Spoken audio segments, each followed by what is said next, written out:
So what I feel here, this is a full force communication. The Eight of Wands. So this is the arrows of love. Communication you send and then somebody responds like instantaneously. Text, email, phone calls, messages, likes on social media, comments on social media. So there's a lot. Many of you are using many social media platforms. You might have two phones. You might have, communicating with a crush through emails, through text messages. Aquarius also got the same card. So you have Aquarius in your sun, moon, or rising. Or if you're dealing with an Aquarius, you might want to watch their video as well. It will explain things from their perspective. But either way, there's a lot of communication that you're sending out to the world and a lot of communication that you're getting back. And so whatever was stalled during Virgo season because people were analyzing or overanalyzing the communication, I feel like there is feedback. There's like so many invitations as well as opportunities for travel, for movement, somebody wanting to make travel plans to see you. You are trying to make plans to go see them. But either way, I see your social life and your love life really blossoming. And you might even need to fend off a few people, mainly because there's way too much like unwanted attention. The person that you're dealing with, and in particular, I see air energy, Aquarius, Gemini, and Libra. We have here the Five of Swords. And I'm not getting conflict or anything like that, but I feel like this is somebody that is, they're trying to turn their back on their past. They're trying to move on with their lives. They're trying to like get a clean start. They also have a lot on their plate, so they're picking and choosing which message to respond to. So for example, you might ask them, hey, where are you right now? Can I visit you next month? And they might respond, oh, I'm in, such location. But they never respond to the second part of the message, which is, can I come to see you? Or I'm here right now. Will you come and see me? And they're like, oh, you're there? Okay. But then they never respond to your second part of the message, which is, do you want to come see me? So if you're dealing with an air sign, Aquarius, Gemini, or Libra, I feel like they've got a lot on their plate that they need to wrap up. They're dealing with a lot of things as well that they're not really disclosing. And I feel as if, I feel almost as if they don't want to be bothered. They want to take care of all the problems in their own lives, sort things out, because I feel like this is the sword energy, and I'm hearing like sword things out. So they're dealing with some things that they're not comfortable sharing. And they're dealing with some things that they're having trouble trying to find a solution to. They're doing troubleshooting, problem solving, working out the logistics in their own life, trying to turn their back, like trying to turn their back away from the past and trying to move on with their lives and just sorting things out. And so if you're not getting communication from this person, don't fret over it. I feel like this is a temporary phase that they're dealing with. And this is something that they need to do first, because when their life is in disarray, they don't want to be in a relationship. I see a lot of technology. So you might be dealing with someone who has technology issues. So you're sending them a message. They might not get it because, they might have broken their phone. They dropped their phone in water. They are also MIA on the social media front. So you're like, hey, I wonder what's going on with them. And I feel like there are other things that are on their mind. And so they'll respond when they're ready. Okay. And I mentioned as well with air signs are very communicative. If they like somebody, they will initiate conversation. If you find yourself initiating communication all the time with an air sign and they're like this, or they're not really responding, or they're not initiating that conversation, it might not be because they're not feeling it. They're not feeling the connection.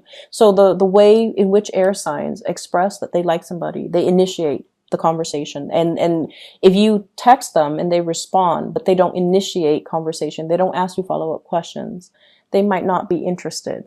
And I feel like you're starting to get that. You're starting to get this chilly, cold air with this person. Okay. And I feel like you're starting to notice that. So I see a lot of you guys, King of Wands, withdrawing your energy, focusing on yourself, looking at other options that might be available for you. And the way that you come to the table You look really good. You're taking care of yourself, possibly working out, getting a tan, being more outdoors, enjoying the rest of, the nice weather before we've come into the fall. And just, getting a new wardrobe, getting out there, doing more fun activities, socializing, mingling, and taking up all of these invitations. Mainly because if someone's not reciprocating the effort that you put in, I feel like you're not going to wait around, right? Like you guys are not the waiters. You guys are not the people that will put your life on hold for other people. And even if you have somebody in mind and they're not reciprocating, I feel like you still know how to, have a good time even without them. So your energy, very single, looking good, attracting a lot of attention, possibly some unwanted attention. And I feel like you're trying to move away from your past and you're trying to find people that are giving you that constant feedback and that communication. And I feel like some of you might have children and you're trying to sort out issues with you and an ex, like a person you might have children with, in terms of sorting out communication regarding childcare, regarding custody, so that you can, try to move on with your dating life and your social life and things like that. So this is usually like a father figure. Some of you might be dealing with another fire sign, Sagittarius, Aries, and Leo. And if you're dealing with them, there's a lot of ego clashes, okay? So I feel like you might have an air sign, Aquarius, Gemini, and Libra, and you have another person, possibly another fire sign, Aries, Sagittarius, Leo in your midst. And the energy between the two of you is like this. We have the King, and then we have the Magician. So this is like somebody that is, what I say goes, okay? He's manipulating the water. Okay, he's manipulating the water. So you might be with somebody who's got a lot of things going on in their lives. They're kind of like either a supervisor, a manager, somebody that has a lot of power, somebody that is quite financially stable. They have a lot of charm, a lot of charisma. They know a lot of things about a lot of things. They are, as well, they see a lot of potential in themselves. And I feel almost like if it's trying to come together, they're going to be moving towards you. And so your spiritual advice in love is be like this, love from afar, love from a distance, but make sure that the other person comes towards you. If it's meant to be, it shouldn't be so hard. You shouldn't do all the pursuit, because I feel like this person has the intention to come towards you with the Six of Wands. They want to jump over troubled waters. They want to bridge the distance and the divide. They have a lot of success things, career things, and work things, and public image things, and reputation, and all of these things. They have all of these things going on in their lives that they're focusing on. They're trying to conjure up something and they're trying to be with you. But I feel like you kind of need to take a step back and let your crush or your significant other take care of their things before they can come to you clean and whole and stable in themselves. So even if you're dealing with a fire sign or an Aquarius or whoever you're dealing with, I feel like your partner might not be as communicative. It doesn't mean that they don't like you. It's just they need to sort out some things. They need to make things and manifest things in their own lives before they can feel stable enough to be in a relationship. But I feel like somebody is going to be reaching out. They're going to bridge the distance and the emotional divide with you. And so your advice is learn to kind of like, don't pursue it. Let them come towards you. Okay. Your spiritual advice for other areas of your life.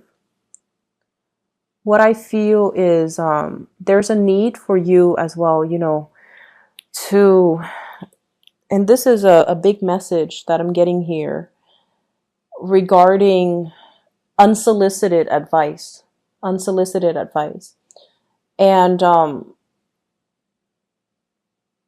you guys are really, really opinionated, and that's to me as an Aquarius, I feel like that's a really good thing. We should have strong feelings about things, right? Because we should know who we are, and we should feel very, very strongly about many, many things that are relevant in our lives. So how we feel about politics, how we feel about climate change, how we feel about, the environment and, certain political parties, like you have very, very strong opinions. And I feel like the expression of your opinions actually matters depending on the context. But I also feel like knowing your audience, and figuring out like, okay, is it appropriate for me to talk about this topic with this audience? I see a very strong teacher vibe in this spread. Many of you might be working with children. Many of you are at a point where you might be shaping future minds and future generations. Okay, so this Queen of Wands, this is a nurturer. This is somebody that's feeding the plant. This is somebody that's like either taking care of children, teaching children, or even teaching adults. But I feel almost like you have a lot of knowledge that you want to dispense, and you want you want someone to excel, and you want someone to really just develop to their full potential. But I also feel we have here the conflict card, the Five of Wands. So it's sort of like other people are not always like us. So we need to accept and work with these differences. We need to learn to kind of like hold back and figuring out, okay, I'm giving them advice, but is this appropriate for this person because they come from a different era? So I feel like, age difference, worldview differences, cultural differences, and I feel like whatever you're telling them might not be appropriate for them. So they kind of need to go through the process and take care of things on their own. I see an element as well of some of you devoting a lot of time and energy towards somebody. And then I feel like they're not as, they're kind of like ungrateful, and they kind of turn on you. Like for example, if you tell them you should do it like this, and then they encounter some blockages, they turn around, they're like, but you told me to do this. So I see that energy for those of you who are managing people, where there's the energy can be like antagonistic, and that is why I would say try to hold back your advice, and just make sure that you give advice when they're asking for it, rather than trying to guide them every step of the way. So loving detachment and not giving something too much attention and too much intensity, especially if you're dealing with younger people. You want to kind of like loosen the reins so that they can go out and figure things out on their own, rather than playing the mother hen and telling them every step of the way what they should do or doing things for them. For those with children, loving detachment, I feel it's going to work well for you for this week so that they don't feel smothered. Okay. In relationships as well, let them pursue you rather than doing all the pursuit, rather than doing all the work. You need to learn to hold back and kind of allow the other person to reciprocate. Okay. Otherwise they can feel very smothered, and they can feel almost like I can kick up my feet and not do the work. And so there is a softening of the energy that's coming in here. This is conflict, and this is resolution, collaboration, cooperation. People who are very different coming together with their ideas. So I feel like in the work environment, all of you have the same purpose, have the same goals. You might have started off on a rocky footing, and you might have had a really rocky start to solidify something. But now everyone is on board, contributing, doing their fair share of the bargain, and doing their fair share of the work to make sure that the project comes to a culmination or comes to fruition. So there's this energy here of things, balancing out naturally. You have to allow the universe to kind of, and you have to also allow other people to step up. So if you're doing all the nurturing, if you're doing all the work, if you're like, obsessively just doing that, it doesn't allow the other person to take incentive or take initiative. It doesn't allow the other person to take initiative to do the work. So leave room for the other person to step up so that they can, shine, and that they can show that they are taking initiative. And so what's happening for this week as well is working from a place of wisdom. Okay. This is like loving detachment, knowing when to step back and knowing when to step forward. looking at a situation in terms of long-term goal projection, like having a bird's eye view and looking at the whole picture. And I feel for many of you, the message is if you're doing everything for another person, they can grow physically, but they're not really growing mentally. However, if you detach and give them a little bit more free range, they're going to encounter situations that will really test them. And then it will allow them to, creatively solve their own problems. It will allow them to, learn to face their fears or to confront situations so that they naturally learn on their own. Okay. Whenever I see the image of the tree, I usually think about like, how trees, right? They're smothered by the wind and the natural elements and even like very, adverse weather conditions. But that's how they grow strong. So it's almost like opposition is not always bad. It allows other people to grow. It allows us to defend our beliefs, but at the same time hear other people's point of view so that we can have an alternative like discourse as to maybe my point of view has not always been correct, or maybe I'm looking at this situation from a different perspective. So there is definitely a paradigm shift happening here, and there's definitely more cooperation coming through in your overall environment. And a lot of it has to do with loving detachment and kind of like not being so personally invested in things and not letting our defensiveness or our egos interfere with the creative process. Because I feel like, it's like allowing people to come together from with differing points of view so that we can have a more holistic picture of a situation and find better solutions. Okay.